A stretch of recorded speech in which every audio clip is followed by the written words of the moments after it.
Hello and welcome to another edition of the Door 14 Hockey Podcast. I'm your host Marty alongside John. Hello. John, I was thinking about this earlier. The first time around when it was just me and you, it was kind of a coincidental, just happened that way because, things happened and people can come on the show. Now it kind of feels like it's just becoming a habit. It does. It feels on purpose now. It does.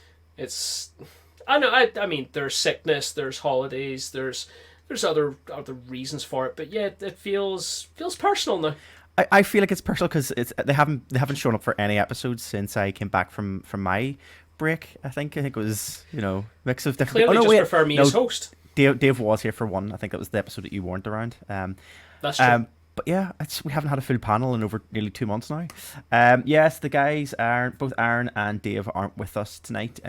Dave is currently in Copenhagen, landed today in Copenhagen. He's way over to see the family. So he is in Copenhagen. Very nice rental car. Very nice rental car. So he's got a midterm break of, I think he's going to go and see, one game at least. There's 2 games potentially, but one game at least. I think he's got one in mind. Yeah. He has. He's going to one game at least in Copenhagen, and then they're off to Legoland for the kids, which is pretty fun. They don't know that. Yeah, but they're not going to listen to this podcast. They're not interested in the podcast. Dave might put it on in the rental car. But by that stage, they'll probably know.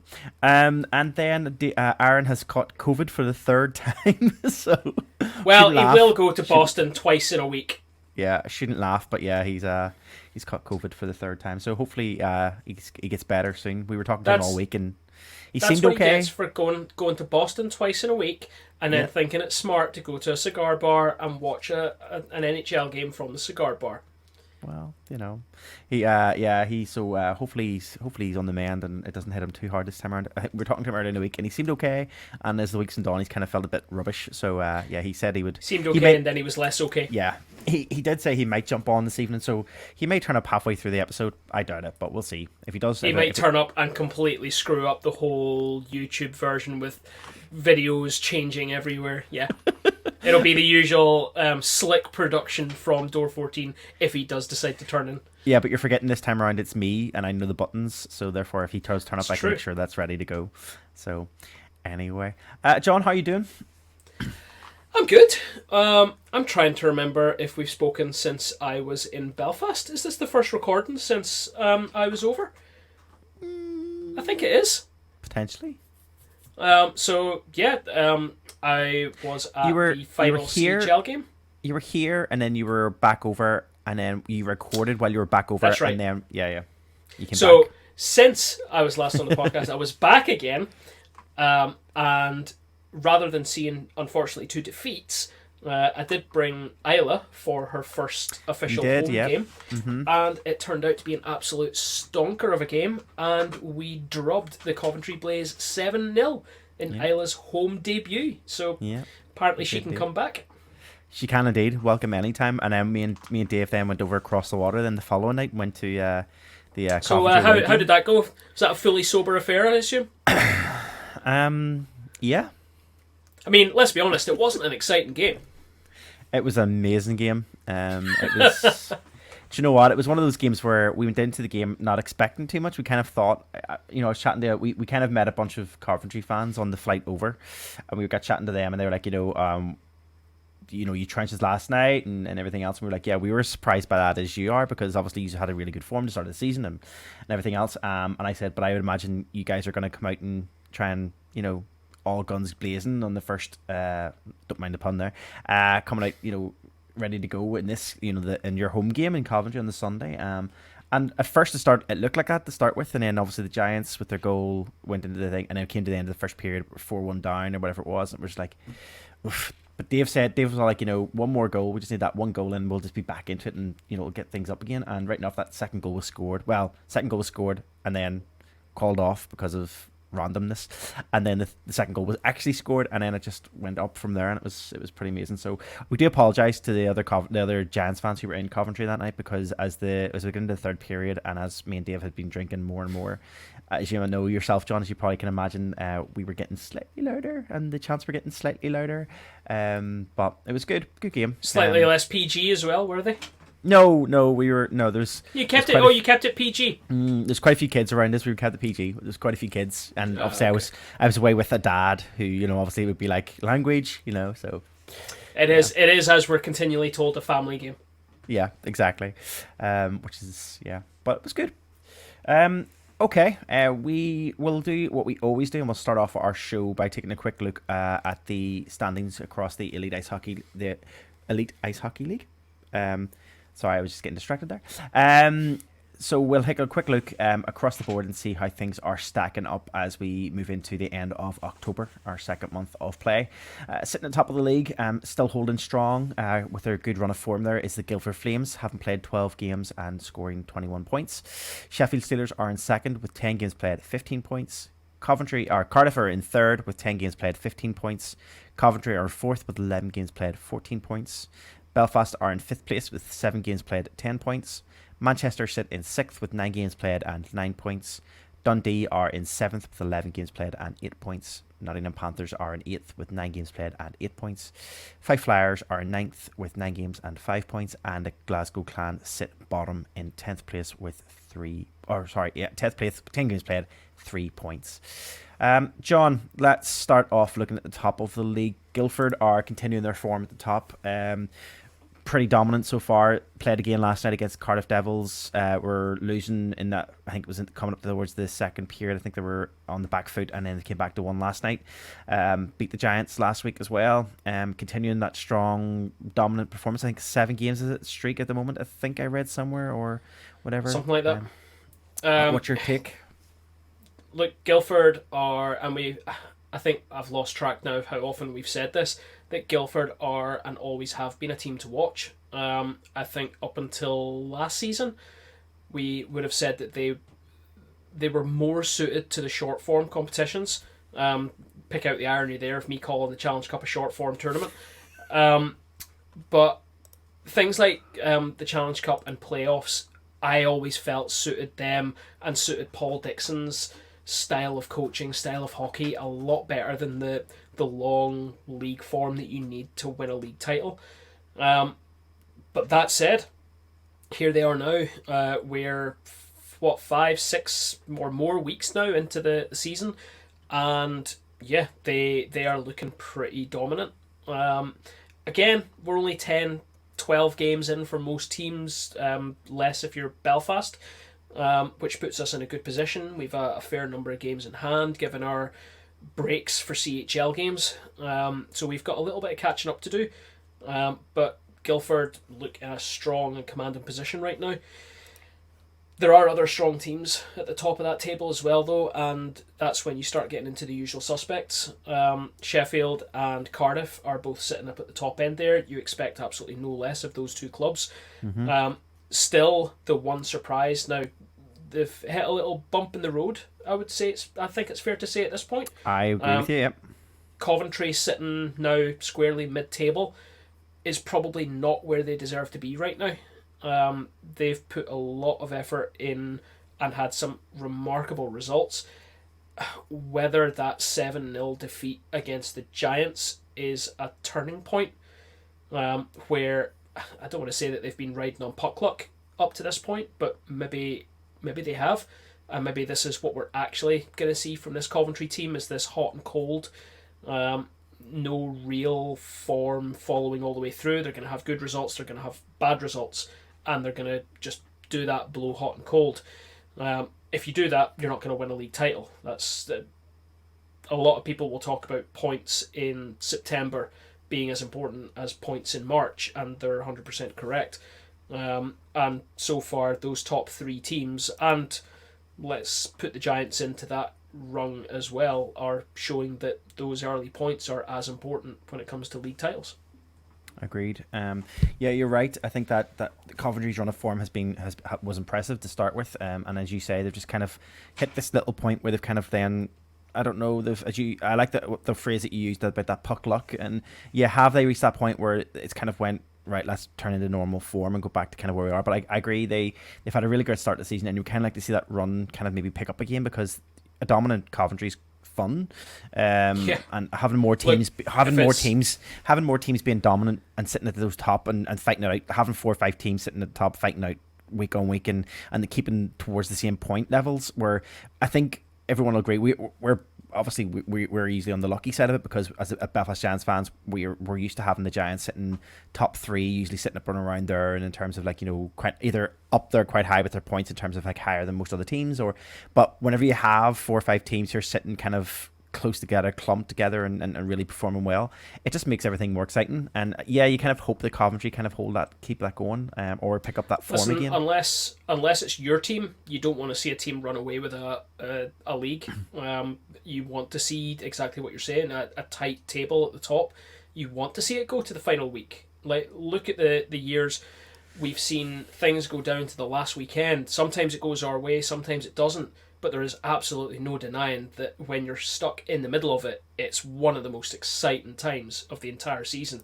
Definitely. Playoffs and the Challenge Cup, those are what they are. They're one-off games. They're one-off finals. They're just designed to be that shorter form, and yeah, they're exciting. But this is what makes our league different to other hockey leagues, is that we love that run-in. We love that full season of results. And we like it coming down to the wire, because that's where true class comes, and that's where it shows. A team that's got true class will come through and can win those important games to lift a league trophy. Agreed. And it's not going to be Glasgow. No, let's take a quick look at the bottom of that league, just to see the bottom of our league, just to kind of see where things are stacking and get your thoughts. Obviously, we are going to be talking about Glasgow again in the first period. Obviously, there's been more on the Glasgow Clan, more movements there in terms of happenings and comes and goings there in Glasgow, so we will talk about that in the first period. But they are sitting at the bottom still, just haven't been able to turn their luck around in terms of the start of the season, you know, really struggling with 10 games played and 3 points. But we also have other names down there. I mean, you've got Fife, who are currently sitting in 9th, and you've got the Panthers sitting in 8th. You know, and also if we look at the 6, 7, and 8, I mean, you've got Manchester, Dundee, and Nottingham sitting kind of roughly on the same points, haven't played roughly the same amount of games, apart from Dundee's playing 2 games extra. But Nottingham, 8th place, I mean, that's not somewhere they want to be, especially under this new tutelage and this new era of the Panthers. No. Look, if you're one person in particular, you've had a pretty rough start to the Elite League season, and it's Neil Black. He can't buy success at this point, unfortunately. 2 teams sitting squarely at the bottom. One probably not going to make playoffs. They might scrape through, but I genuinely, we're going to talk about the changes that are happening in Glasgow. I genuinely don't see that team making playoffs. The results are one thing. The reason that people are sort of throwing about there and what we're going to talk about is certainly part of it, but it's just not a group of players. And look, I'll bite my tongue.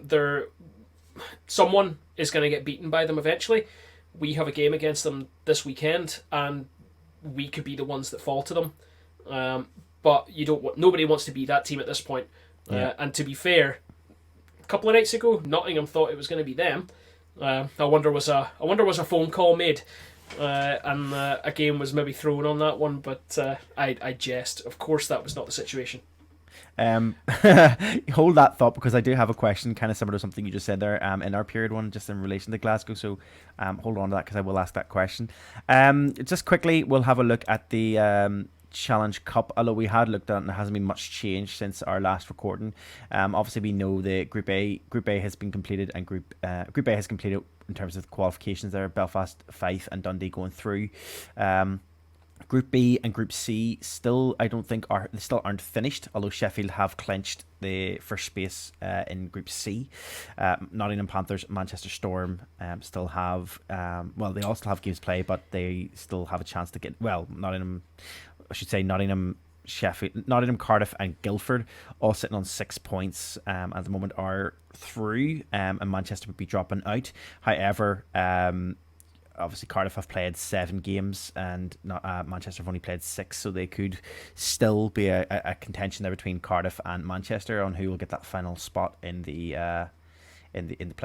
Challenge Cup moving forward. I'm throwing it out there. There's something wrong with that table, because the Cardiff Devils should not have played 7 games, surely, because there's only one weekend left of the group stage, and the Cardiff Devils have got another game, and the Steelers. So there's only 2 games left in the group stage. It's Sheffield Steelers versus Nottingham Panthers, and Cardiff Devils against the Coventry Blaze. And it all wraps up this weekend. How on earth can the Blaze only play 6 games, yet the Cardiff Devils are going to play 8 games? There is a problem with that table straight away. I thought this the other day. I thought it was 6 games apiece. I thought It's it was 6 games in the group stage. So one of those results clearly is wrong. But then you said that Nottingham Panthers. You said the Panthers play Sheffield again. Did you say in the cup? Yep. So the last games are this Saturday. The Sheffield Steelers face the Nottingham Panthers, and the Cardiff Devils face the Coventry Blaze. But that would take them to 7 games apiece instead of 6.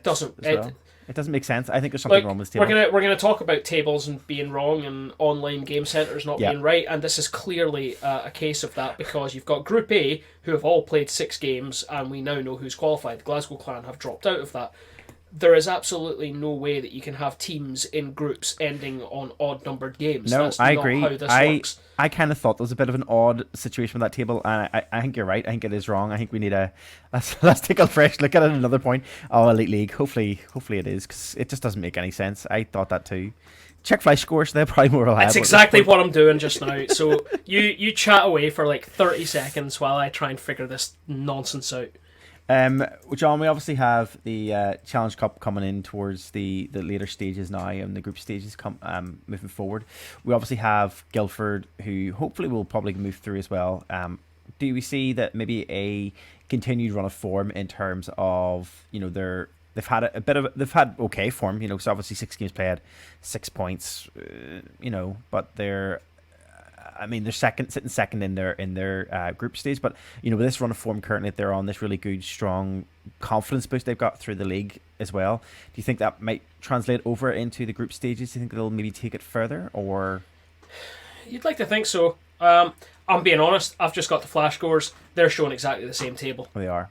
Okay. Look, if someone wants to explain the Challenge Cup to me again, and if Mark. I get it wrong all the time. Okay. What's going on here? Like, how does this work? This can't make any sense at all. Anyway, I don't even know where to go with this. How do you have a discussion like this when I don't know. I hate the Challenge Cup. Let's move on then. Let's not get your brain to explode. Let's just move on. We normally would take a look at the across the pond in the NHL, but it's still really early days. I think the max number of games played is about 6 or 7 games played over there, so we're not going to focus on it just yet. Regular season, who cares? Yeah, it's regular season. We'll start looking at it maybe from next month onwards, or towards Christmas time. Just kind of that's when it gets more interesting for us in terms of the spots and things. So we'll take a wee look there, or in the next episode anyway. Just after more games have played. There's only one team which we will mention in period 2, who we'll talk about in terms of form, coming up at the start of this season. But we will talk about that in period 2. John, if you have nothing else, we will get stuck straight into our period 1 of hockey.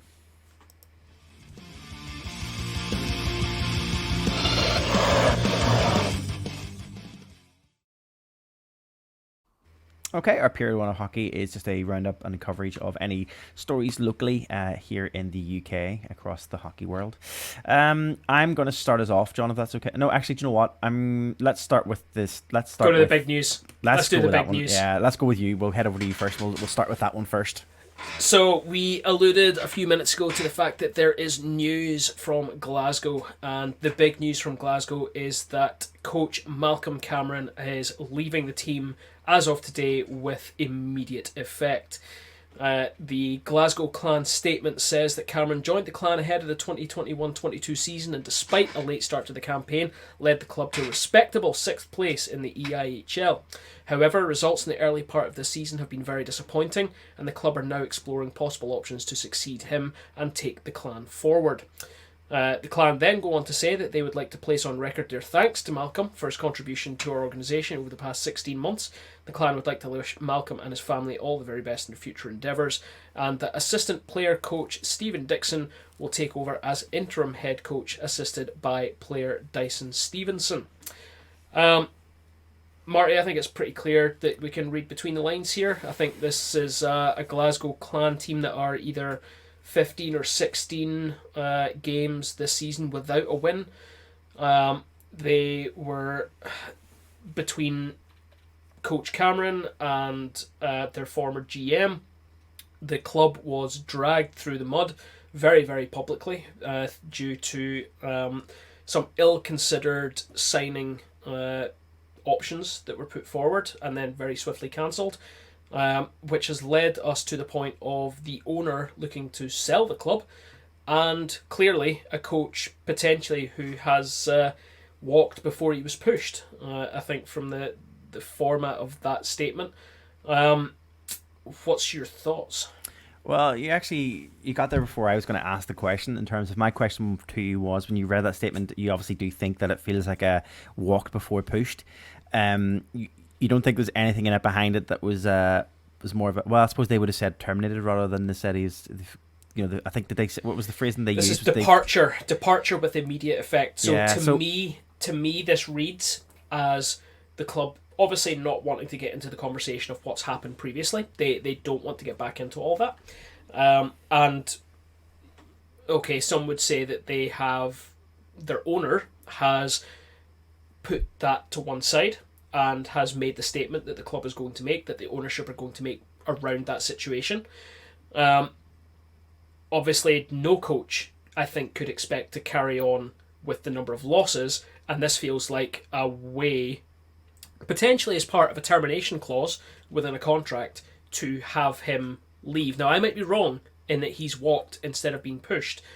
I think the language of this statement is very tempered, given the clear feeling and ill feeling within the Glasgow fan base towards Malcolm Cameron, given the entire situation that club and that fan base have been through over the last 4 weeks even. No one is going to be, he will not be on the Wall of Fame in Braehead, let's put it that way. Definitely not. So I don't know. The statement is very carefully worded, and it's that's probably the most carefully worded statement that's come out of Glasgow in the last month. A couple of thoughts I had on this whenever they obviously announced it. We kind of, not saying, well, we did expect it to come at some point. We knew that at some point this was going to happen, and we knew it was going to be a case of, who pulled the trigger first in terms of, did Malky decide he wanted to move first, or did the team decide did Neil Black move in to the point where he decided it was time for them to go? A couple of things I kind of was thinking about in relation to whenever this was announced today was, obviously there's a lot of chat at the moment around, it's publicly out there that we know that the team is up for sale. There is a group of people who are currently interested, as I believe, in purchasing the clan and moving forward. Yep, it's a collective of two of the team's main sponsors. Yep. Are looking to go in and buy the club out from Neil Black. My question is it a possibility that the potential new owners, as part of maybe discussions they've had, have been, well, we want to buy it, but we don't want to buy it with the current contract in place for your current, because the idea might be and I don't know the ins and outs, but there could have been the possibility that if the person was coming in, they had to buy into obviously the contracts for players and everything else, so they have to honor whatever currently is in place, which would also maybe include Malky's contract. I'm not sure.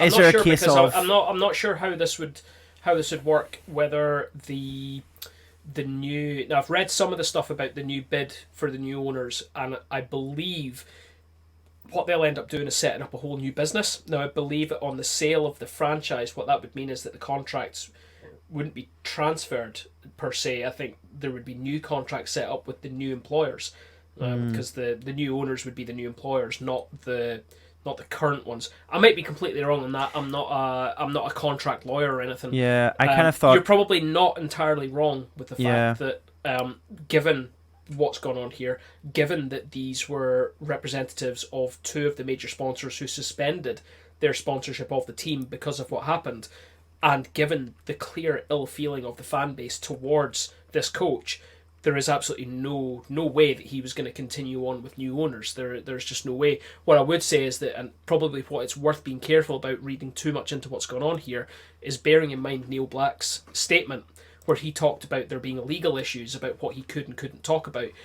And the fact that the GM was out the door very quickly, yet Malcolm Cameron, whose role as head coach, and I believe he had a business role as well, which was why he was there, he was heavily involved in the signings and dealing with scouts and all the rest of it.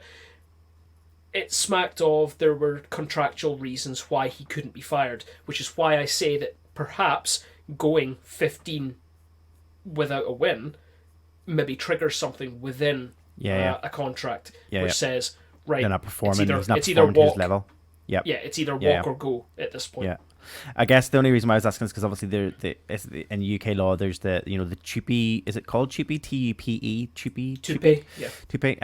They obviously, I kind of thought maybe that was kind of in effect, and that's maybe the part of the discussion. But I think you're possibly right. I think it's possibly that there's been a case of, especially with them being a coach, it's basically like performance related. Obviously if they're not performing the way they should be on the ice, you have an option to terminate contract or agree to go separate ways. And it could have been a possible. Again, these are all us just kind of, obviously we don't know anything. Here. We're guessing. It could just be that more of a, to save, and so that Mulkey doesn't get a black mark against his, coaching in terms of like trying to find another coach. Nothing stops that. Nothing stops him walking away with less than a black spot in his hand after this one. But look, out of everything, the key thing that we've got here is we've got a franchise, we've got fans who get to step back, take a breath, and effectively start their season fresh. So again. That was my next question. They're going to need players. They're incredibly short benched. Now, whether we see some players come back who there were reports, founded or unfounded, that Cameron had completely lost the locker room. Some of the footage of him leaving Nottingham would seem to suggest that he had clearly lost the respect of most, if not all, of that bench of players.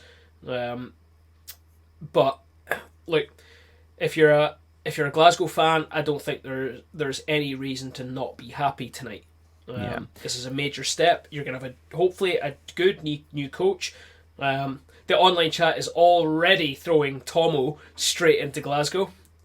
So we wait for his wagon to roll up to the Braehead Shopping Centre. And you know what? They could do a lot worse than bring Tomo in, because guaranteed they brought him in. They might even win the bloody league. We'll see Whistle getting brought back in again as a temporary coach over there, maybe. You never know. That was my last question on this before we moved on, John, actually, and kind of just as you were mentioning and kind of alluded to it a bit there. Obviously, this announcement of him leaving, kind of for a lot of fans, probably, there's probably a lot of rejoice tonight from the fan base in Clan just in relation to such a bad start to the season. Do we feel it? And I know you mentioned earlier on that you don't maybe possibly see them reaching playoffs at this point, but early part of the season, we're only into, we're still early days of the season, early doors. Do you feel it to be maybe a rejuvenated feeling within that locker room if they bring in a new GM, if they get things going, start firing all cylinders, maybe still pull back and still end up fighting for those bottom, 8th, 7th, 6th spot? Look, I'm not discounting that that's a possibility, but what we've been hearing from Glasgow is that they are short benched. I think they only had 14 skaters when they played in Nottingham over the weekend. And look, I hold my hands up again. This could be a locker room situation. It could be guys saying they're injured. Or we all might just be reading far too much into it, and that they are a club that are suffering really badly with injuries. They could make a run. Every team could make a run. Every team from 1st to 10th at this point in the season could still win the league. I mean, it's not going to be Glasgow. And look, they might make playoffs, but with that locker room being in this level of disarray, unless something spectacular happens, I don't see this group of players regrouping to a stage that they are going to suddenly go on a run, because the teams ahead of them, unless there's another disaster, Nottingham, Dundee, Manchester are all good teams. They are good teams. The reason that they're sitting where they are is they are not the likes of Belfast, Coventry, Cardiff, Sheffield and Guildford this season. The bottom two teams that we've got at the bottom are there for a reason. We're seeing Fife and we're seeing Glasgow in 9th and 10th because, in my opinion, they are 9th place and 10th place teams. Yeah. Yeah, I would agree. Agree 100%. Okay. Hopefully, well, I'm sure by the time it comes to our next recording in 2 weeks' time, I'm sure there'll probably be more news on the Glasgow front. Hopefully, positive news in relation to moving forward with a new coach or potentially maybe further developments in relation to the sale. We'll never know. So don't know what will happen in 2 weeks' time in the late league, but we will obviously keep it updated, and we'll talk about it, I'm sure, in our next episode. Let's move on to our next story, and this is just a quick one. Obviously coming out of from the league today. We were waiting for the playoff tickets to go on sale next week. We've known about the playoffs. Obviously, it was announced. We talked about it in the last episode.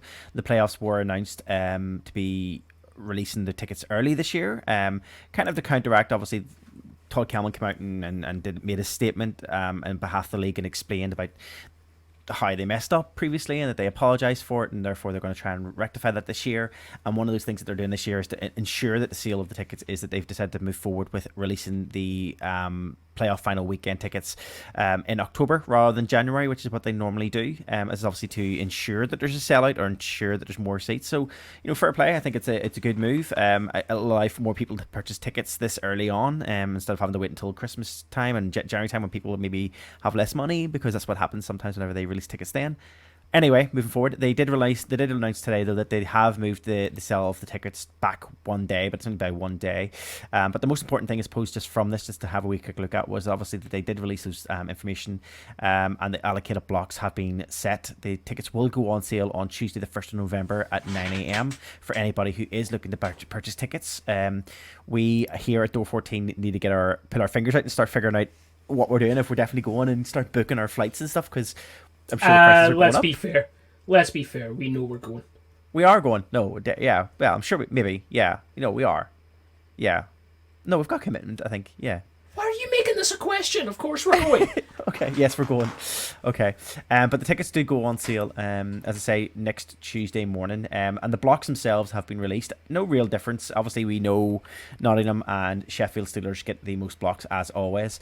And the other teams then fit in kind of in around the arena. So the blocks and the images are the chart is there for anybody who wants to have a look to see where the teams have been allocated.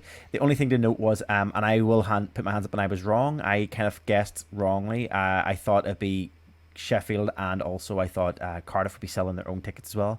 But Sheffield Steelers will be the only team this year that will be selling the tickets directly from the Steelers. So therefore, they're not in general release for the Sheffield Steelers fans, and the further price from the Sheffield Steelers fans will be announced as of in the next coming days. I'm sure they'll be announcing whatever their price they're going to charge for the booking fee on top of their normal prices.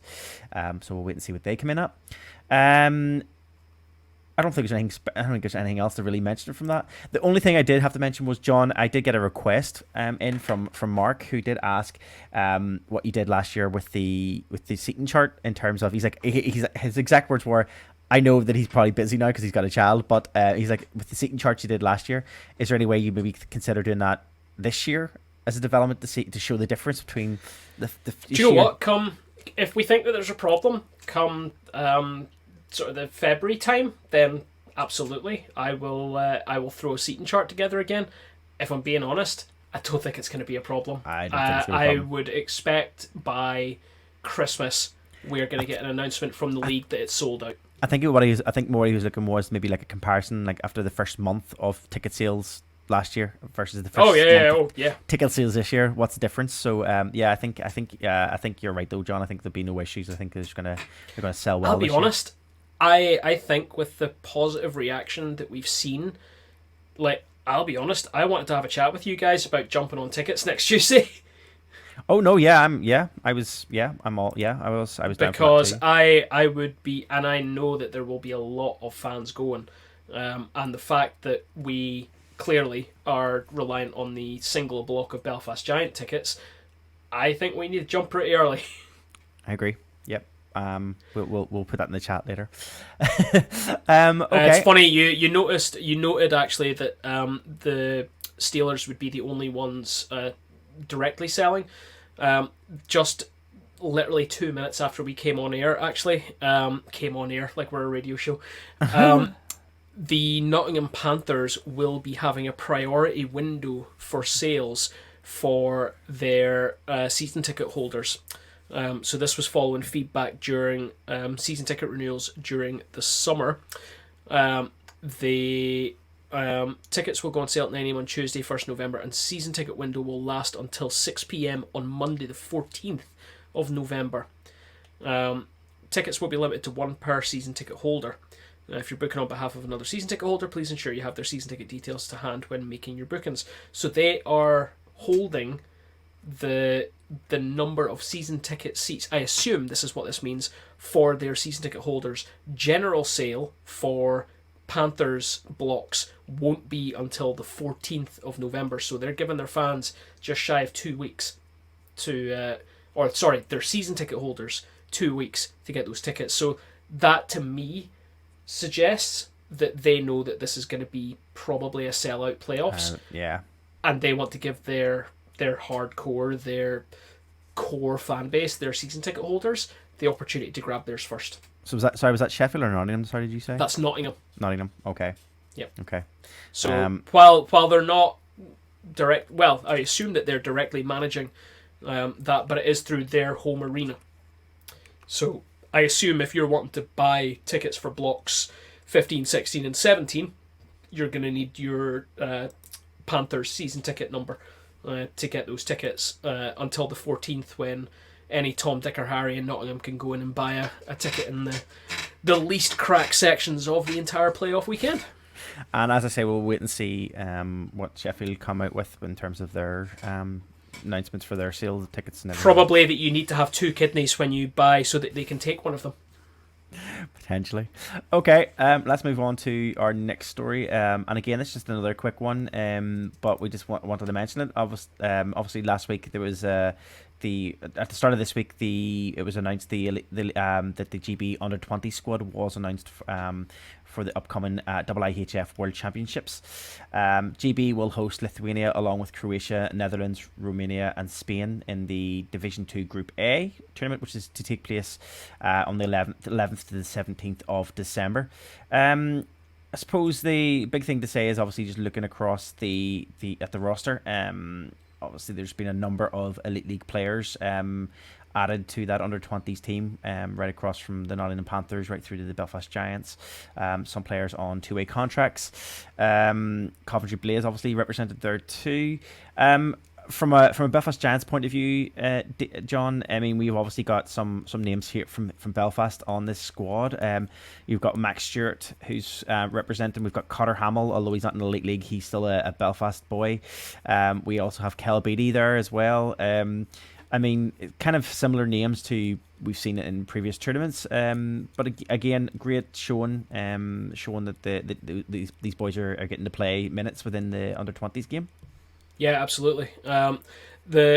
Probably one of the big things for me is just the number of these guys in the under-20s who are on 2 ways. These are links that I think we've all been shouting out for with the EIHA and the Elite League. Now it's clearly not a league arrangement. It's not the Elite League and the EIHA coming to an agreement. It's individual teams coming to these agreements. But seeing the likes of Kel Beatty on a 2-way between Solway and Belfast, Carter Hamill clearly playing full time in Leeds, and I think that's right for him. And then, like you said, Mac, he's doing his 2-way between Belfast and Milton Keynes. But there's others as well, 2-ways between Nottingham and Leeds, between Panthers and a couple others. Sheffield, obviously, they've got an easy one there. They've got the Steelers and the Steel Dogs. And a couple of guys who are playing abroad as well, who are moving into the under-20s as well. And these are names to watch for the senior team as well. Both of the starting netminders. Daniel Crowe playing for the Nashville Spartans in the US, and Ben Norton playing for Columbia in the US as well.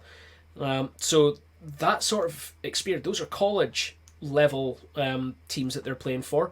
They are going to come in with a wealth of experience, and bringing that back to GB, that's fantastic to see. So, look, we wish these guys all the best of luck with this tournament in Lithuania. Yep, definitely we do indeed. And I was you kind of got there before I did. That defensive line for this GB under 20s team is pretty impressive. I mean, you've got 3 players there who are representing right across like major parts of Canada as well and the US. It's just fantastic. So we do wish them all the luck moving into that competition in a few weeks' time. So we'll keep an eye on that. John, moving back to you for the last story of this period. Yeah, so this was an interesting one, and let's give props. This came from banners on the wall again as well, because let's be honest, nothing happens in the EIHA that we have any clue about, and I did do some reading up on this, but this was the news that since the start of this season, the EIHA has not had their game platform, their online platform for recording games, tables, scores, all the rest of it. They just don't have one. We're now 2 months into the season, and they don't have something to replace this platform that was called Fixtures Live, which they, as it turns out, this was a global system which was out there, but they were the only league in the world who were still using it. Now, they do have a new platform coming, a new platform called Sportle, which will be going live with an unknown date, which is up in the air at the minute. But they make the point of saying that the off-the-shelf versions of Sportle that were available didn't fit with their league needs. So they've had to go for a bespoke EIHA option, and that is taking time with both the contractual agreements and the making sure that the format is going to give them a little bit of future-proofing as well. It doesn't take away the fact that they still don't have a system for recording this, and a lot of fans have been getting at the back of this league and saying that this was something that they were aware of, and this league is actually admitting that. They're admitting that at the end of last season, they knew that in fact, way before the end of last season, in November 2021, they knew that this platform was going, and they needed to have something in place for the following August, September time. They didn't do it. I mean, this is really poor management. This is, and I'll be honest, I hold up the EIHA quite often because things like their player safety announcements, their bans, are very, very transparent. And as a league, that transparency is something that's to be held up. This is a major problem for them because this has been held back. This information hasn't been put forward to teams, to fans, and currently one of the laughing stocks is that one of the few places for you to actually get league tables is to go onto Elite Prospects. I mean, those guys are not getting paid to keep those tables for the EIHA, and other than that, you're getting odd photograph or infographics that are coming from the league itself, but nowhere to go and check, nowhere to check game sheets, nowhere for recording official records of games. This is a problem. Yeah, I mean, that's what I was kind of wondering. Is it just kind of similar to what you kind of have with individual teams where they kind of just have someone sitting, with a piece of paper? Well, I'm sure there's more. I'm sure we're past that point of piece of paper and a pen or whatever, or piece of paper and a pen. But is it a case of then the teams are kind of then told, okay, can someone keep a record of this, and this, and then just submit it to us every single week, and we'll put it onto an Excel spreadsheet, and then we'll try and update it at some point in the future. It doesn't make sense. It's just, yeah. I mean, it's, yeah. Look, I don't doubt that this is a difficult thing. They haven't had to do this for a while. They haven't had to transition to a new system for a while. And granted, I'm oversimplifying it, and I'm purposely oversimplifying it to make a point. This isn't just about running their game nights. The system is designed apparently to help all of the organisation to communicate better, to make the running of the EIHA more efficient. The platform will be delivering solutions for not just game day management, but scheduling, membership affiliations, and will be a complete, as they put it, a complete solution for the EIHA and its clubs. So look, this is an all-encompassing system, and I get it, that's complicated, but common sense and doing a bit of due diligence should have told you you need to start that process early and way before you lose the previous platform. Yeah. Hopefully that'll get resolved anyway in the come weeks. Obviously they'll have a lot of testing to do, training to do on new systems and stuff. So yeah, it'll probably take another wee while for it all to embed properly. Like we can't even change the podcast platform without there being the occasional screw up. So like running a league, we're not saying it's simple, but look, fans and clubs there's all they're saying is just do better. Yeah, well, as I say, it's probably just a matter of case if they're going to just like put in the numbers later in the season. Like, did you keep those numbers? Did you record how many hits were there done in that one? Great, we'll put those in now, and then someone just updates it at the end. Yeah, I'll just see if first few weeks someone just put it in data into a system, into a table. All right, I think that is the last of our stories for period 1, if I'm right. We obviously have a penalty box. We do have one penalty to discuss. So what we'll do is we'll move into our penalty box segment for period 1 before we move on to our period 2 of hockey.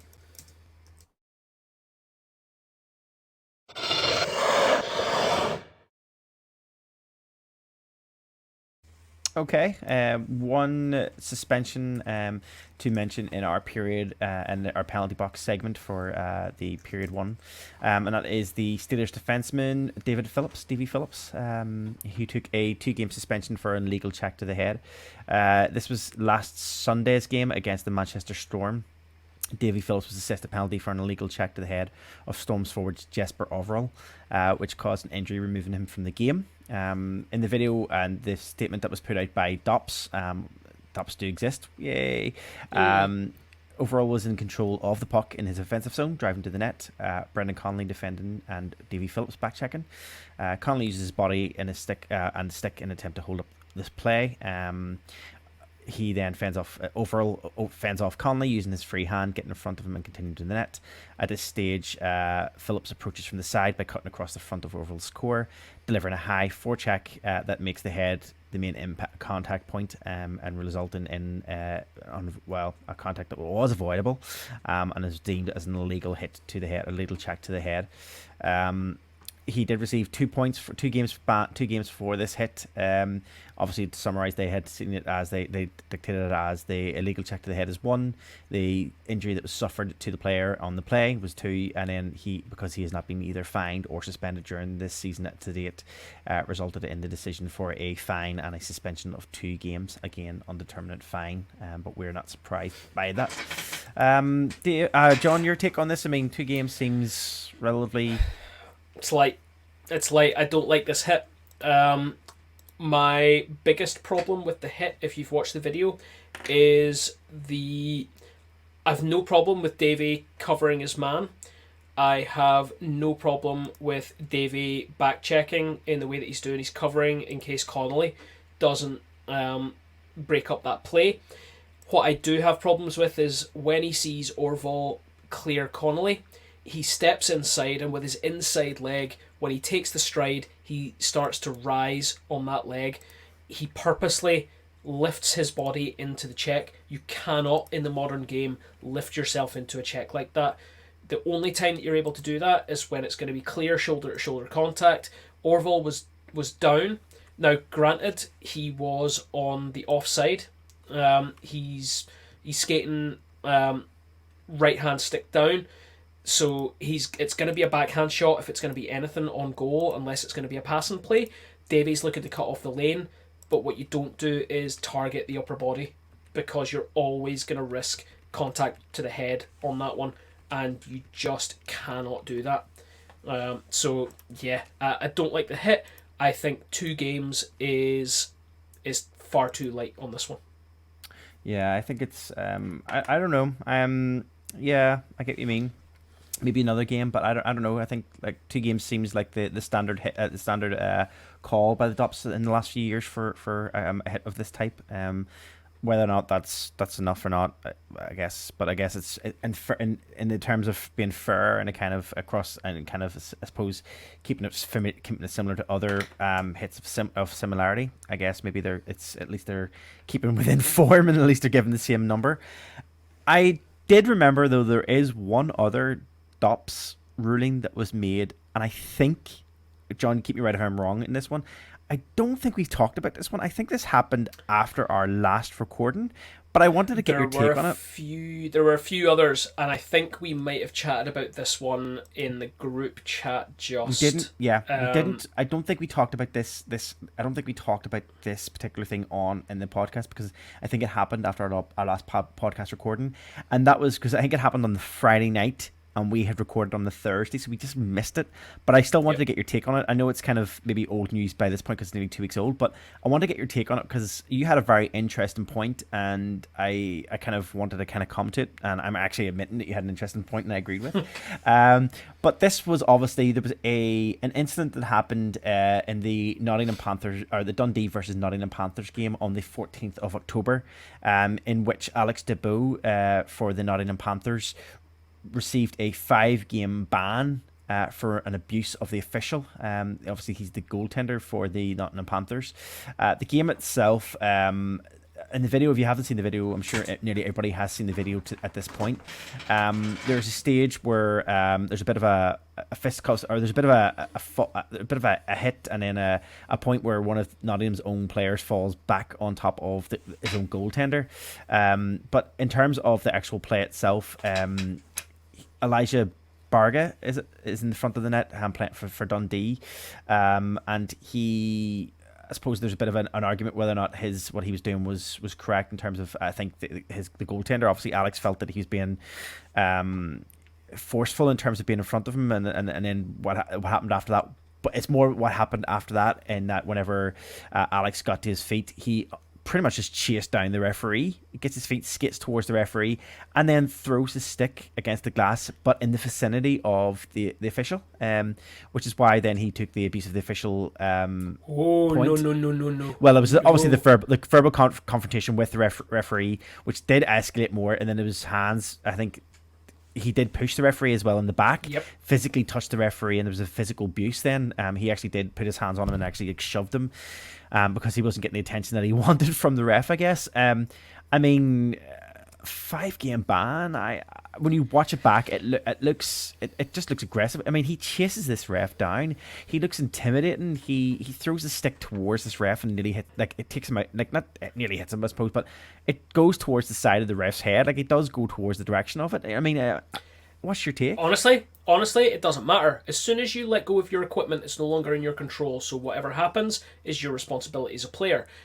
The point I want to make with this is, and the point that I made in our group chat was, any action, whether it's verbals, which can have a player sent off for misconduct, is fine. Whether it's physical, in the way that Debeau was after he threw the equipment, or that in-between period where he's throwing equipment, any one of those is a serious misconduct. That's poor sportsmanship for a start. Yep. After that, it's all about potentially causing physical harm. What the Elite League have done here is say that 5 games is less than 2 weeks in some Elite League weeks. So you can lose a week and a half of game time for putting your hands on a referee. That does not sit with me. 5 games is not right. This is the first major miscalculation we've seen from DOPS this season. I absolutely, wholeheartedly disagree with this decision. If you want a little bit of context behind it, and I haven't done the research, so I don't know, how many games was Joe Grimaldi given for shedding equipment and throwing it at other players? Oh, yeah. That is... I know it's not the same situation, and I know that there's a completely different reasoning behind what's going on here. Look, Debeau loses it for absolutely no reason. He feels like he's interfered with. There are 2 Dundee players who are up on the play. Not one of them is around him. Not one of them makes contact with him. Who does make contact with him is one of his own defensemen, who is completely in the wrong place and ends up landing on their netminder. Debeau's got no right to even start talking about that goal. It's a good goal. There's absolutely no problem with it.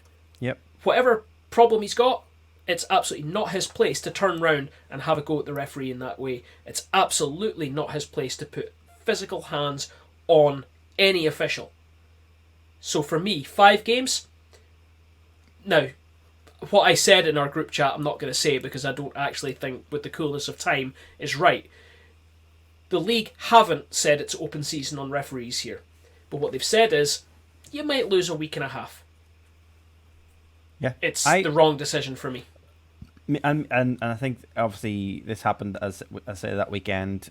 You were home obviously for that game here in Belfast against Coventry, and we talked about it, I think, briefly at that game and stuff. And then me and Dave were talking about it as well at Coventry, and we were talking to the Coventry fans. I was saying that we had met, and we were talking about obviously the incident with this goaltender, and I think they were the same in the same kind of thing as us in terms of, it clearly sends a statement to say that basically it's not that it's all right, but it's almost a statement to say basically, yeah, well, if you get really frustrated, sure, what's 5 days and a fine in terms of, if you want to just kind of get aggressive with a player, with a ref, if you've never done it before, and we're not saying that's what you should be doing, because you shouldn't be doing it, but again, I think I agree with you. I would agree with you in this case, John. I think it was very light for only 5 games. I do agree with that. The only thing sounds bad, but the only thing I'm looking forward to is the first game that he's here in Belfast, in terms of to see how our crowd can kind of get him riled up to see his reaction, because he seems like he has a bit of a short fuse, shall we say? Okay. I think that is it. So what we'll do is we'll get moved on to our period 2 of hockey.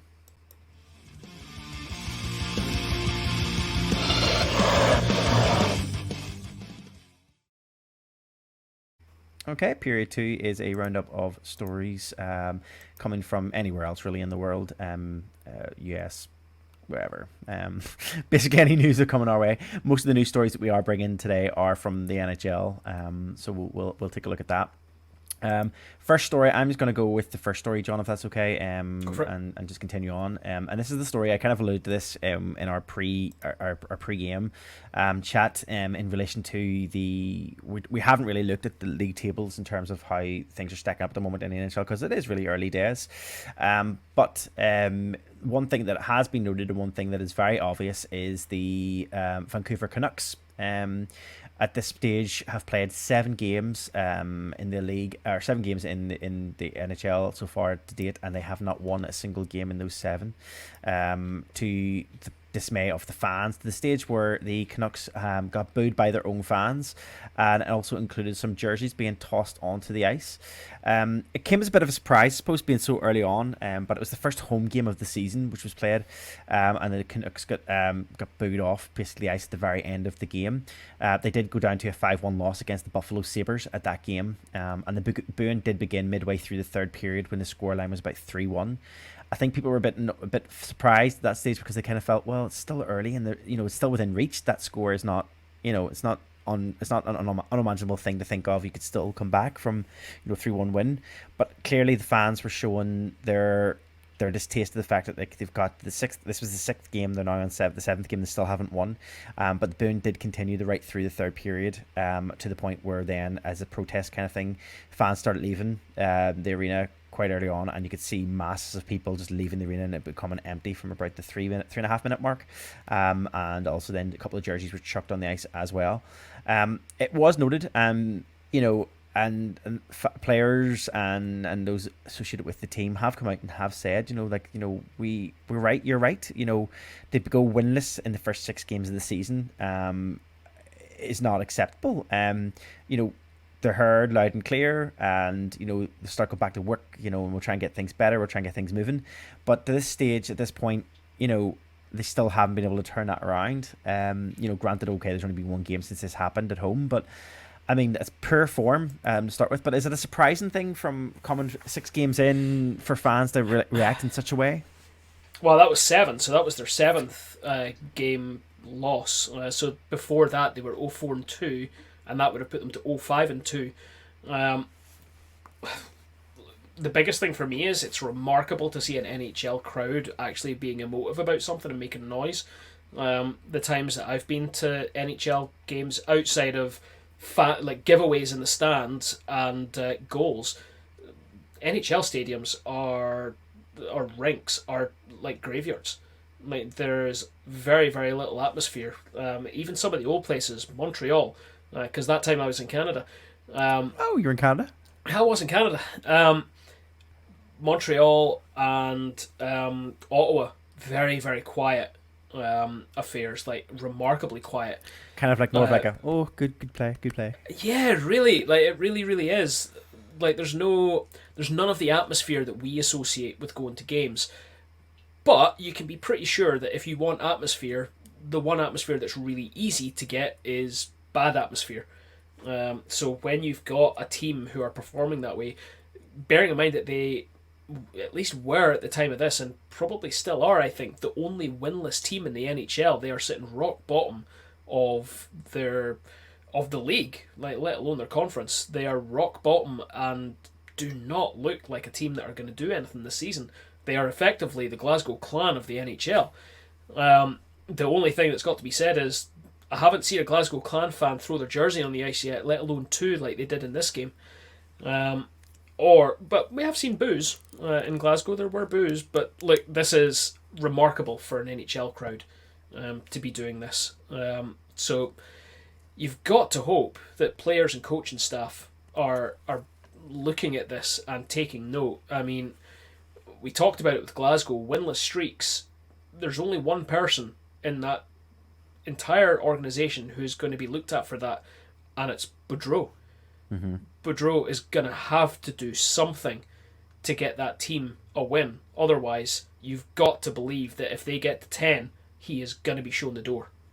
I was going to say that. I think you're right. I think I'd say he has probably another, not even a half dozen games. I'd say he's probably got another handful of games to show a change in form. Otherwise, you're right.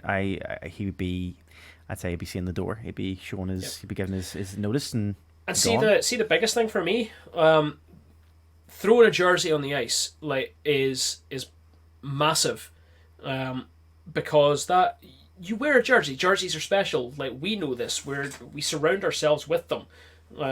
We even have ours for the podcast here. But the NHL is a different thing altogether. If those two jerseys that were thrown on that ice were legit jerseys, that's not just your team jersey. That's a financial investment that's on that ice, because those jerseys are not cheap. They're really not. They're not. So that is a serious amount of ill feeling, and probably not a small amount of beer if you're throwing your jersey on the ice. We will come back to the Canucks and jerseys in our third period. But when we talk about jerseys, because I do want to compliment them on one, so we will come back to that. I'm going to go with John. Do you want to go on to your one first, and then we'll come back? Yeah, can do. Yours. So the travesty that is the Arizona Coyotes continues. They are about to make their home opener this weekend in the 5,000-ish seater arena, the Mullet Arena. Things are not going well already, and they haven't even played at home yet. The facilities for visiting teams are still not ready. The annex that they are building outside of the arena, or that attaches to the arena, which is supposed to have the away locker room and training facilities, isn't ready. So they've known about this this is an organisation who have known about these things happening for quite a while, and they're still not ready. Let alone the fact that this is an NHL franchise who are failing so badly. So when Winnipeg come to town, they will find themselves in a what looks like a tucked away industrial section of the arena, surrounded by, well, mostly see-through black curtains, which will act as their locker room and training facilities when they are at the Mullet Arena. It's just a disaster. I mean, nothing that has come out of this move to this college arena has been taken well. All of it seems so ill-conceived, and it smacks of an organisation that's not even trying, if I'm totally honest. It's actually, we can joke and we can jest about it, but it's sad to see. Yep. Yeah. No, I mean, I mean, it's just like, yeah. When you sent through the photographs yesterday of the arena, you sent this through yesterday. When you, or was it this morning? You sent this through. You sent it through. No, today it was today. When you sent this today. through, I was like, what is this? Is this the change of facility? And then whenever I read the story, I was like, oh my god, this is actually what they're going to be doing for the away teams in terms of their dressing rooms and training rooms. This is crazy. This is unbelievable. And then I was reading up on the article. I don't know if you've seen the other article I had added onto our running order, where it talks about obviously the changes that have been made in place, or the things that they've had to do in terms of trying to get the Mullet Arena ready for obviously the games moving forward.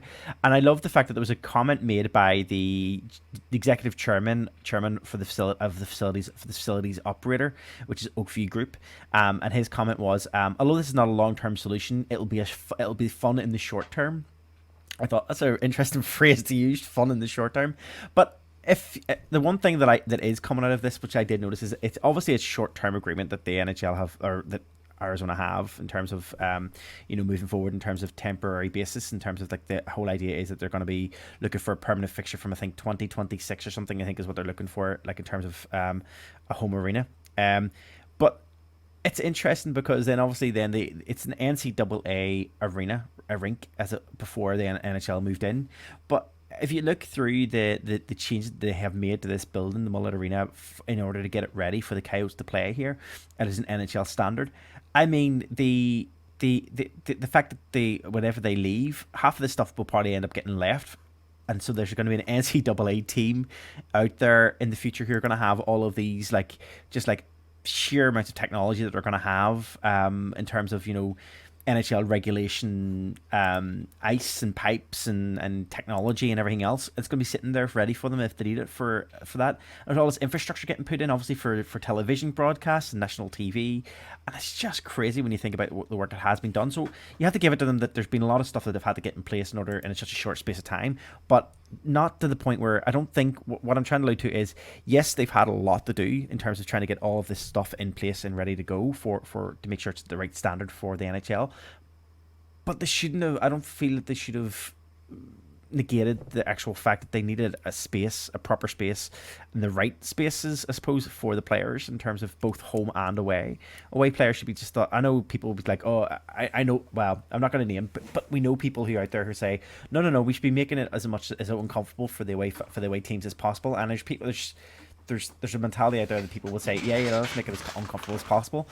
But this is a different level of uncomfortable. This is ridiculous for an NHL side. It is. It just adds insult to the injury that is an NHL team playing in a 5,000 seater arena. It's an absolute joke that you've got not one, not two, but possibly three elite league teams who, on a regular home game basis, could actually be outselling an NHL franchise. Yep. Now, granted, we're not selling those tickets for NHL prices unless you're at one or two of those arenas. We're getting bloody close, but how is there a fan out there who can proudly wear that Coyotes jersey?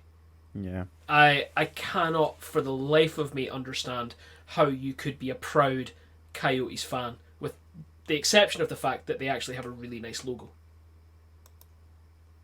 Did they ever did they ever come to an agreement around funny, that's just, I know what you're going to ask, on the ice? Yes, I know there's a bit of an argument around which logo was going to go down, because obviously it's not their home rink.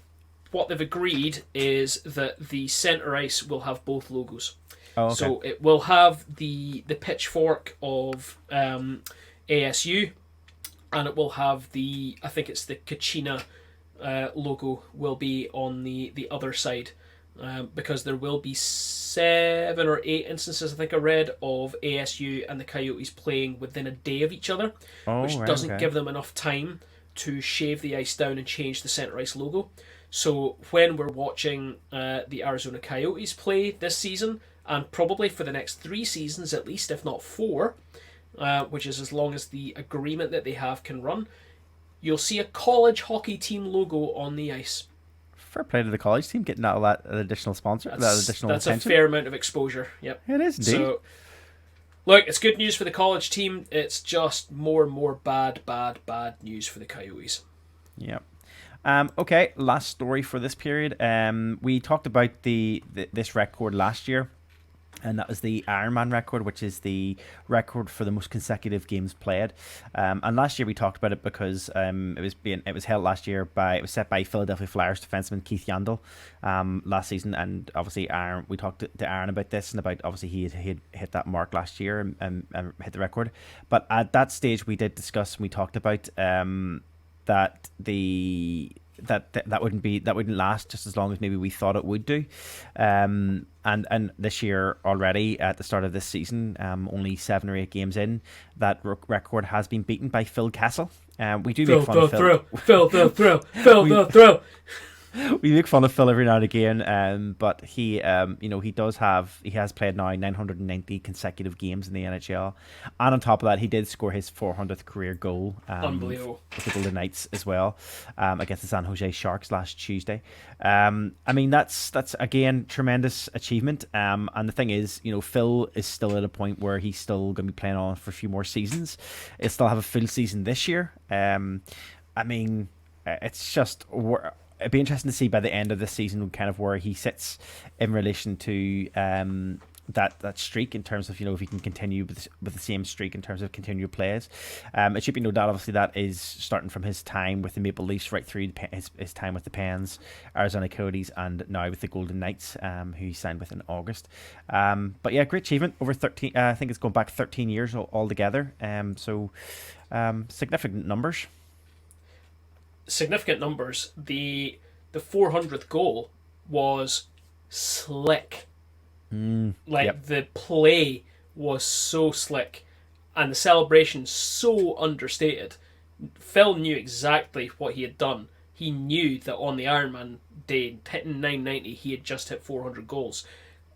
So understated, and when the crowd rose to give him a round of applause for the Ironman during play, he just sat there and soaked it all in. This is a guy who loves what he does and isn't going to stop anytime soon. But one of the funniest comments I saw online was along the lines of, people joke, but clearly 990 games without a day off in the NHL clearly shows us that hot dogs are a healthy, nutritious and balanced diet for athletes. Oh, that's funny. That's really good, actually. That's really good. But take all that to one side for a second. Let's not take away the fact that in a few weeks' time, we are very likely to see the first NHL player to play 1,000 consecutive games. I know. Yeah. I mean, that is insane. Yeah, that's great. That's 1,000. Yeah. A lot of people online are talking about the fact that imagine doing your job 990 times without taking a day off. Now, admittedly, they have off season. Phil enjoys the off season. We've seen photos of Phil enjoying the off season, but it doesn't discount the fact that he can go away, enjoy himself, and come back for 13 years straight, ready to play, and coaches put him in. Yeah. If he's not fit and able to play the game, a coach isn't going to start him, and he loses that streak. Yeah. So the fact he's made it to 990, there is no doubt, barring, God, watch me scud him here, barring injury, there is no way he doesn't get to 1,000. Or the dreaded COVID. You never know. Well, he's gone this far, and it's plenty of money in Vegas to keep him away from COVID. That's true. Okay, I think that is the last story for this period. Do you have anything else, John, before we move on? Not in this one. Good. Okay, let's move on to our period 3 of hockey.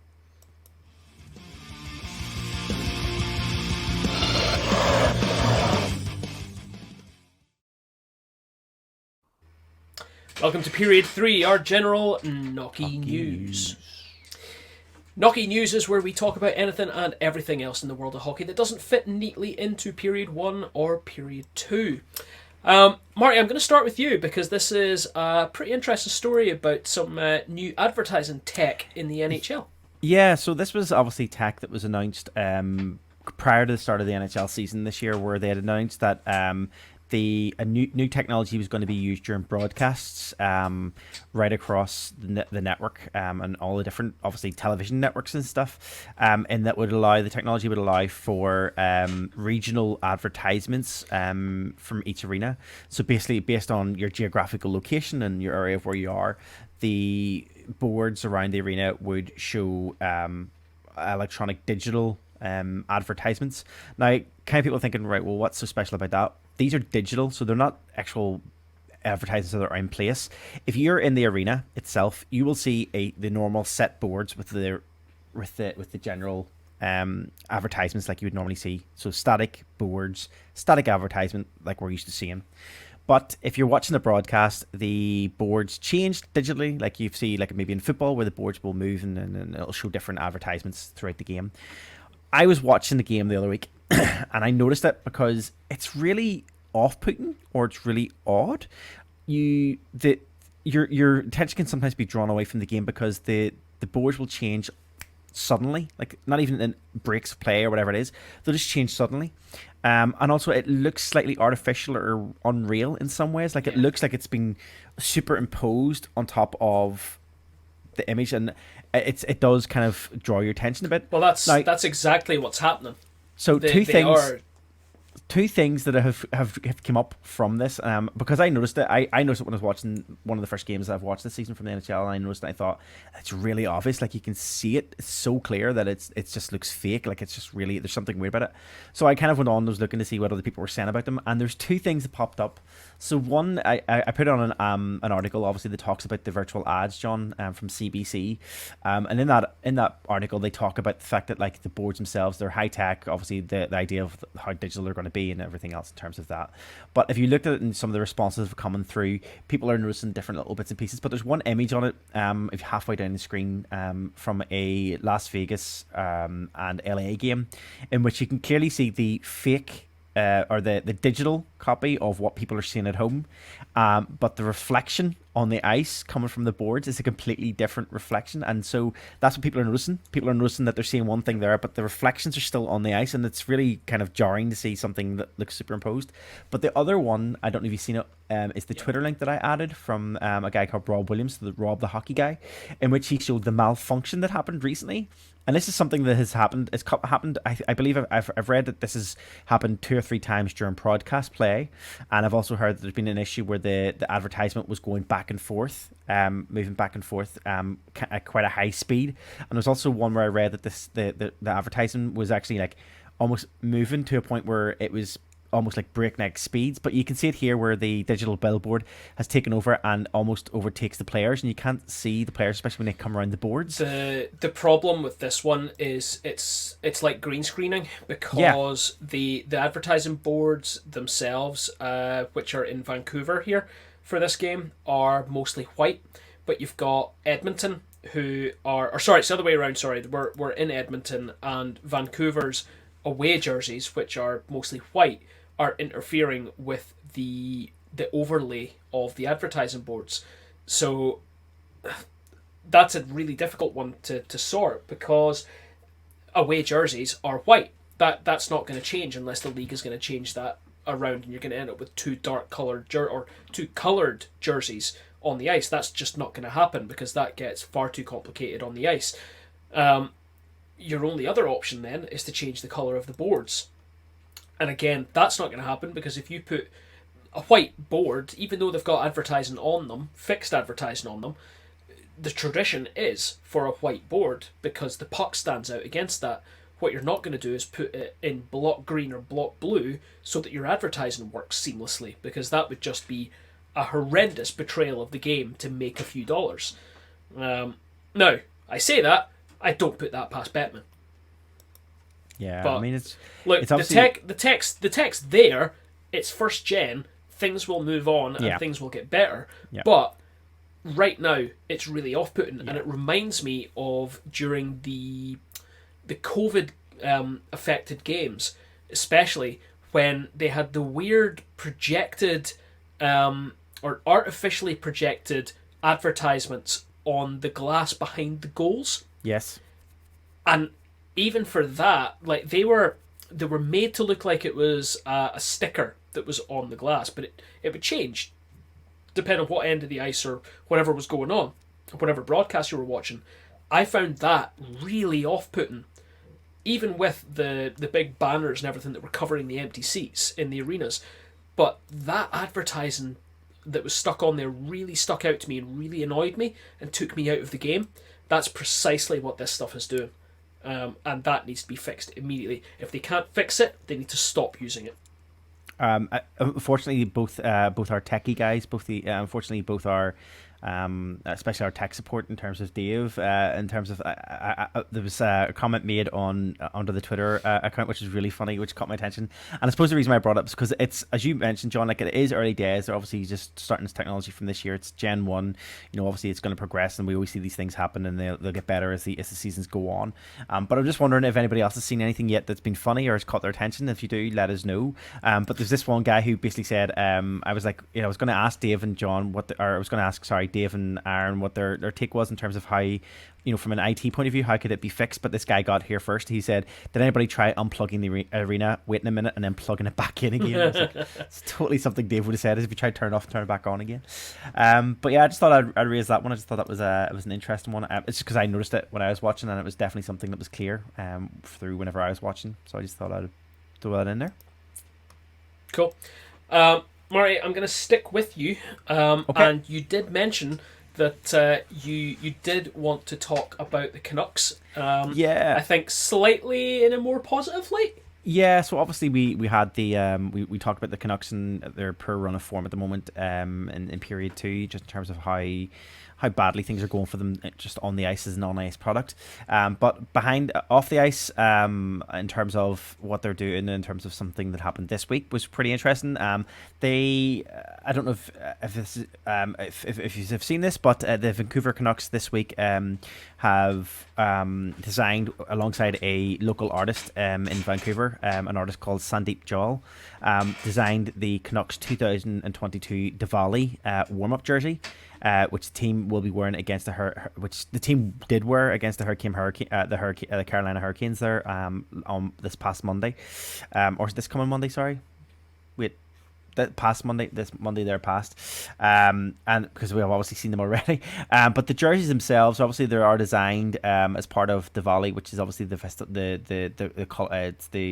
of light and color, and then it's part of the I suppose the celebrations around Diwali for Indian heritage and stuff. I mean, these things are beautiful. My opinion anyway, I feel like these jerseys are just stunning, like visually, artistically stunning. That Vancouver logo on the front is just something. Honestly, I don't know how to explain it apart from go have a look at the jerseys, see what you think. John, would you be in agreement with me for a change, or? They are beautiful. Obviously for the Hindu Festival of Light, these are beautiful, and I have to be honest, there's been a lot of these sort of cultural heritage style jerseys that have been put out. I look at the Preds; they had a Hispanic night jersey, yes. Yeah. Which was beautiful. I'm actually liking a lot of these. The designs are not just thrown together, and that's my biggest takeaway, is they are considered. They are using local artists. They are using artists with a history of the culture that they're trying to put across, but retain their team culture within the logo. But it means by getting the right people, you get the right balance between retaining your team's identity, but delivering the message that you want to deliver as well.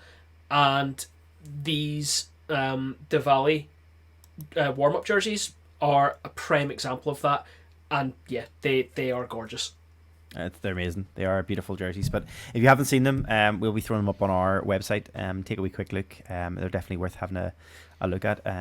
But yeah, they're beautiful. I wonder how much they will go for in terms of, I know they're going to be auctioned off after the game. I wonder how much they'll go for, but they're stunning. Yep, they are. We've only got one more story for period 3, and I want to take us back to last season when we talked about a fantastic initiative that Puck Stop here in the UK were doing with the EIHA.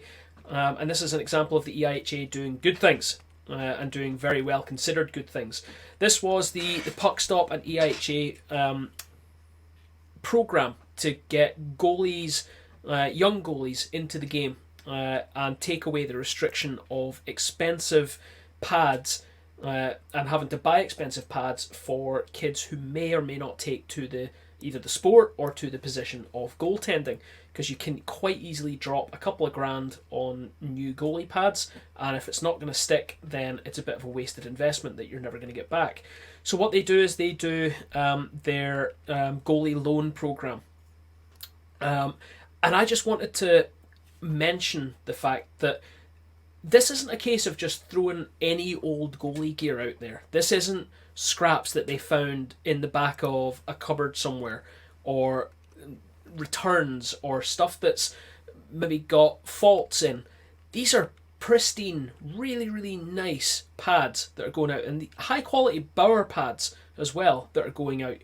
And I just want to talk about the fact that they actually put out a new navy colorway set that went out to the loan system, and it's a set of pads that would look well in place on any New York Rangers goaltender. The navy, white and red pad setup, it is gorgeous.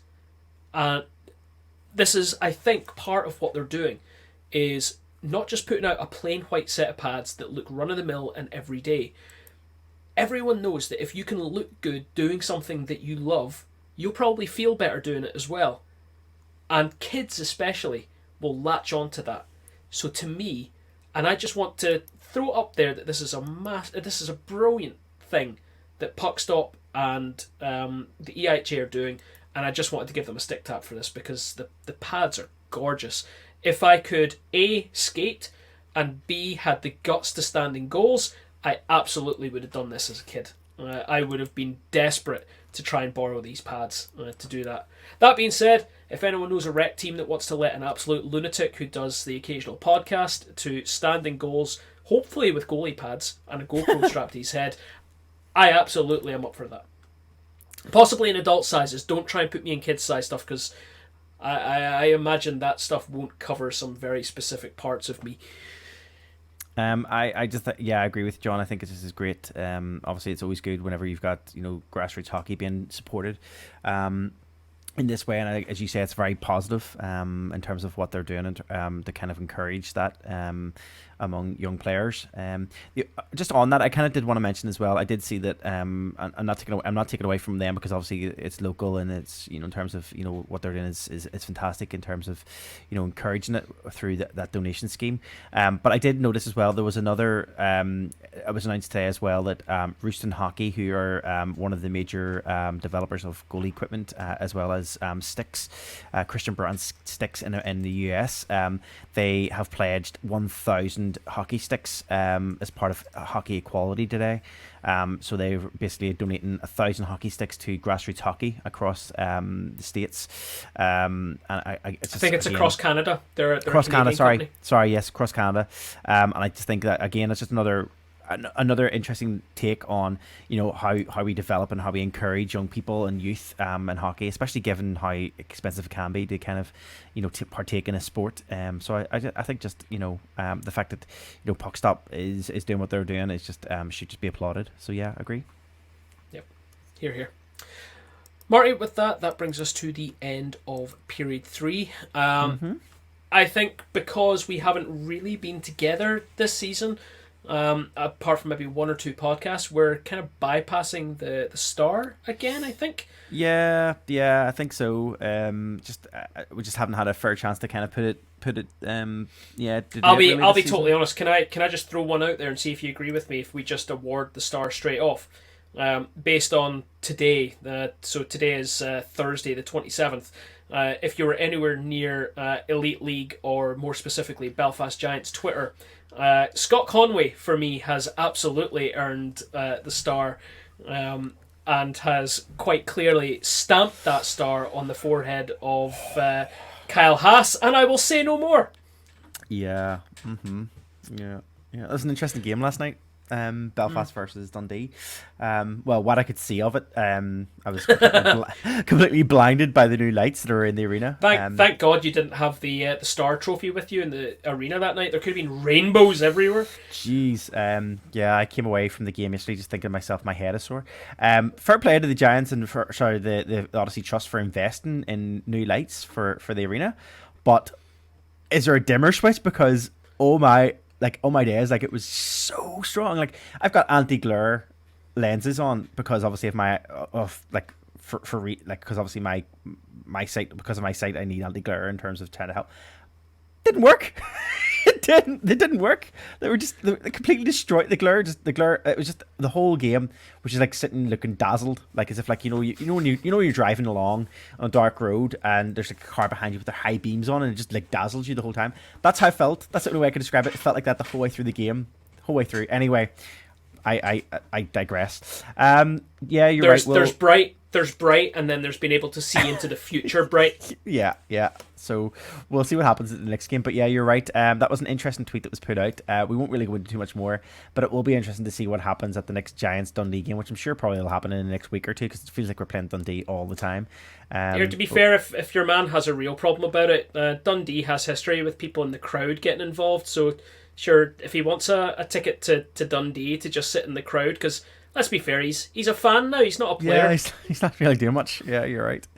Okay, well then what we'll do then is we'll move into our overtime segment. And the overtime segment is just any other bits and pieces that have come in from or any other bits and pieces that we want to add in, or as we are now maybe kind of calling it, or should be calling it the Mark Asks section of the podcast.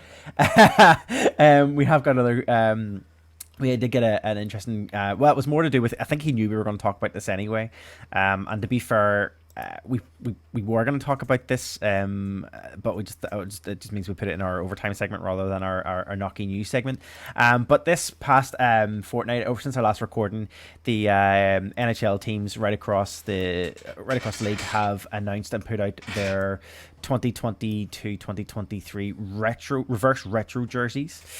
All 32 teams were unveiled by Adidas earlier last week, and they are some interesting designs, some uninspiring designs, and some designs that are just a bit baffling, to be fair. Marty, mm-hmm. Tell me what you think's a completely uninspired reverse retro jersey. Would you? Oh, you mean the Toronto Maple Leafs jersey, which is just the Toronto Maple Leafs jersey that could be literally any other Toronto Maple Leafs jersey ever? I just feel like I've seen that jersey every single year. Like it doesn't look. That's okay. When you've got a team of that history and where that team has come from, like I get the fact that they use the St. Pat's for Paddy's Day every single year. Yes. Why is that not a St. Pat's jersey? Why is that not a really, really nice reverse retro St. Pat's jersey? I just don't understand. I genuinely don't understand why they couldn't have put a bit more effort into the design in terms of what they like. Just put a bit more effort in. You know, I mean, as you say, like I'm first one to admit, I think it's the most uninspiring. I think it's the worst one out of them. Well, not the worst one. We'll get on to that in a minute. It's not the worst one. But I just think it's just awful. Like I just do not like it whatsoever. So the question that was put in, obviously we've seen all of the teams. They've all been released now. So John, I'm going to put it to you first. Mark is asking what would be your top 5 jerseys out of those. Well, it's interesting that you ask. So there can be absolutely no doubt because Mark will have seen straight away that as soon as these were released, I was sorry. I should put in one thing that he did state. One thing he did say was that you can't choose your own team as your top. Fine, because I actually had a list of 6, so that's fine. That's fine. So put the mustard cat to one side because it's gorgeous and is clearly the best one there. My top 5. And I'll rattle through them without giving any reasons why, would be the Islanders, the Bruins, the Yotes, the Oilers, and the Ducks. Okay. The Islanders is the one that I'll give some reasoning behind, and it's because I absolutely love the Fisherman logo.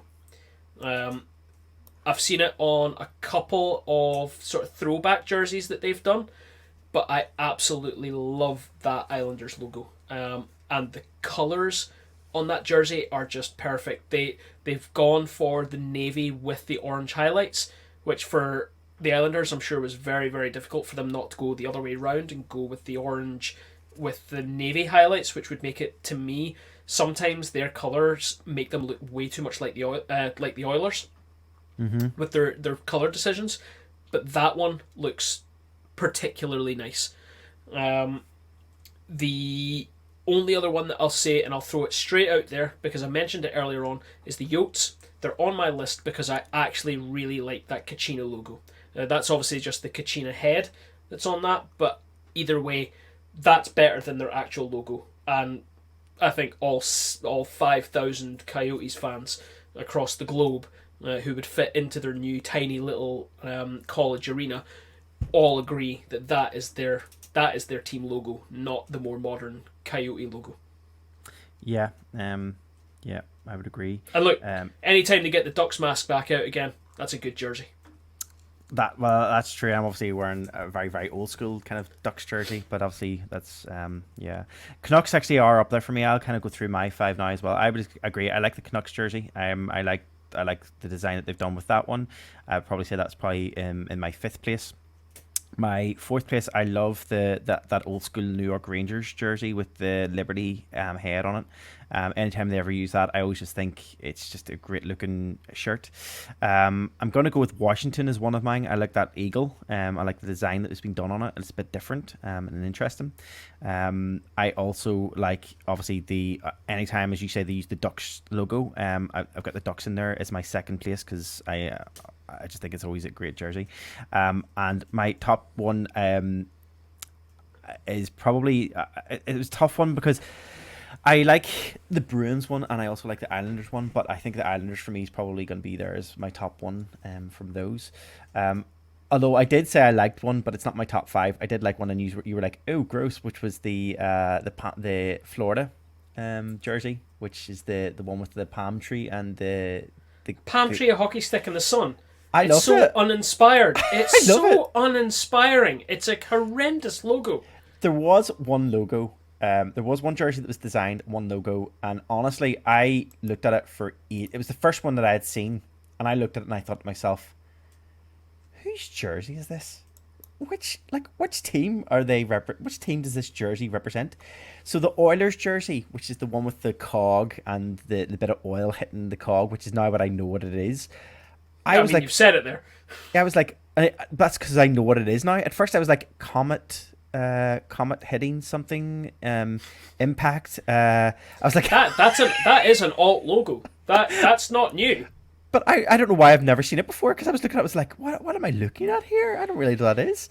Do you know if you were going by like logos alone and alt logos alone, do you know the one that would stand out to me as being near perfect again is the Kings? Oh yeah, okay. Yeah. Because that crown, that King's crown, and it reminds me of one person alone because he owns that jersey and he wears it all the time, is Snoop. Yeah, okay. Yeah. Snoop always wears that King's jersey.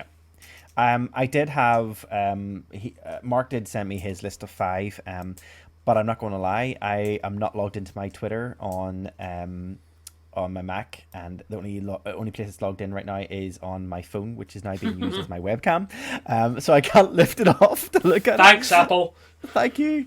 And they saved. Look, my saved password on the Mac for to log into Twitter is incorrect. So even whenever I click on it, it's asking me to send information to my phone to get the code, and I'm like, I can't do that either. So Mark, I apologize. Wait, we need to come back to that because I guarantee you, if he's put the Preds on there and we don't say this, he's going to absolutely rip into me the fact that he tried to give the Preds a little bit of kudos. Now the likelihood is that they're not on there, but just in case, we'll have to come back to this. Okay, that is it. Obviously, we'll try and get Dave and Aaron's response to those jerseys as well, and kind of get their top 5. Yeah. Can I just throw one thing out there? Yes. Obviously, I wasn't allowed to talk about the mustard cat there for a second, but I just want to throw out there that I did throw up on Twitter whenever I first saw the reverse retro Preds jersey getting thrown out there, and I did like it. And some of our friends are going to be out in Nashville, as it turns out, for a game where they're actually going to be wearing that jersey. And it was good to see in the last couple of days that the McLeans have got out to the States. Their travel went really well. Looks like they were really well looked after with their travel through the airport and on the planes, and managed to get settled in their first hotel, at least, over on the other side there. And it's just to say that we hope that they have an absolutely fantastic time, and that Ethan in particular has an absolutely amazing time. And I'm not jealous at all that you're going to see the Mustard Cat on the ice. Not a single bit. You don't sound it, John. You sound it. No, yeah. Hopefully they have a great time while they're out there in the States, and enjoy everything about it. But yes, very good. That takes us to the end of this week's show. Nothing else to add. As I say, we'll find out from Dave and Aaron what their take is, and we'll add that on. We'll add theirs maybe on to our website at some stage if they come back to us in time. But with that, we'll just kind of sign off our show as we normally do. You can check out all of the content from this episode and previous episodes on our website at door14hockey.com. Interact. Tell us what you're thinking. Let us know what your thoughts are on those jerseys. If you've seen any funny side effects from the boards around the rink when you're watching the NHL, send them our way. And you can do so through all the social media channels, Twitter, Facebook, and also Instagram at Door14Hockey. If you can, and if you're happy to, send us, give us some thumbs up on our likes, 5-star reviews, whatever you want to do on your podcast provider of choice. We'd greatly appreciate that. But with that, we'll sign off for this week. I'm Marty. I'm John. Have a great week.